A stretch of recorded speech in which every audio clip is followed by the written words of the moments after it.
రాష్ట్ర ప్రభుత్వాన్ని మేము డిమాండ్ చేస్తా ఉన్నాం. మొదలు మీరు 2 లక్షల రుణమాఫీ డిసెంబర్ 9 నాడు చేస్తామని ఏ మాట అయితే ఇచ్చిండ్రో ఆ పని వెంటనే చేయండి. దానికి మీకు ఏ కోడు అడ్డం రాదు. అవసరమైతే ఎన్నికల కమిషన్కు ప్రత్యేకంగా లేఖ రాయండి. ఇది మా ఎన్నికల హామీ, వెంటనే నెరవేర్చాలనుకుంటున్నాం. మేము ఈ వెంటనే చేసి రైతుల్లో భరోసా నింపాలనుకుంటున్నాం. ఇప్పటికే దాదాపు 200 మంది రైతులు ఆత్మహత్యలు చేసుకున్నారు. కాబట్టి ఈ విషయంలో ప్రభుత్వం వెంటనే స్పందించాలనేది మొదటి డిమాండ్. రెండవది, ఖచ్చితంగా ఈ ప్రభుత్వం చేయవలసింది, మీరిచ్చిన మాట ప్రకారం రైతు భరోసా ఏదైతే 15,000 రూపాయలని మీరు చెప్పినరో, కేసీఆర్ 10,000 ఇస్తుండు, నేను 15,000 ఇస్తా అన్నావు.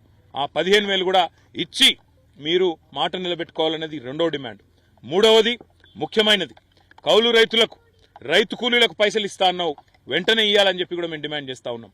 నాలుగవది, రైతులకు ఎక్కడెక్కడైతే ఈరోజు పంట నష్టం జరిగిందో, మీ నిర్లక్ష్యం వల్ల పంట నష్టం జరిగిందో, మీరు నీళ్లు ఇవ్వకపోవడం వల్ల పంట నష్టం జరిగిందో, మీరు చెరువులు నింపకపోవడం వల్ల, మీరు వాగుల్లో నీళ్లు పంపు చేయకపోవడం వల్ల నష్టం జరిగిందో, ఆ రైతులకు గతంలో కేసీఆర్ గారు ఉన్నప్పుడు ఎకరానికి 10,000 రూపాయలు ఇస్తూ ఒక గవర్నమెంట్ ఆర్డర్ తెచ్చిండు. అదన్నా నిలబెట్టు, లేదా నీకు మాకంటే ఎక్కువ ప్రేమ ఉంటే 10,000 కాదు 25,000 రూపాయలు ఎకరానికి నష్టపరిహారం ఇవ్వాలని చెప్పి కూడా నేను డిమాండ్ చేస్తున్నా. ఇక నష్టపోయిన పంట ఎట్లాగూ పోయింది, మరి మిగిలిన పంటనన్నా ఇప్పుడు కోతలు కోసే టైం వచ్చింది.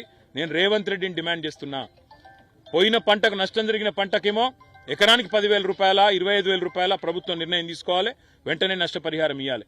పంట ఏదైతే కోతకొస్తున్నదో తొందరలో కొనుగోలు కేంద్రాలు ప్రారంభించాల్సిన అవసరం ఉంది.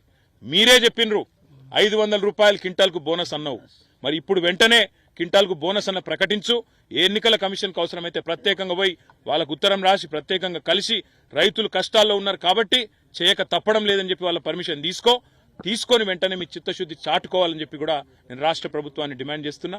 ఈ 6 డిమాండ్లు కూడా రాష్ట్ర ప్రభుత్వం వెంటనే మరి తక్షణమే దీని విషయంలో స్పందించాలి, ముందుకు రావాలి. రైతుల మీద ఏమాత్రం ప్రేమ ఉన్నా, ఈ ప్రభుత్వానికి ఏమాత్రం చిత్తశుద్ధి ఉన్నా వెంటనే స్పందించి ముందుకు రావాలని చెప్పి కూడా డిమాండ్ చేస్తూ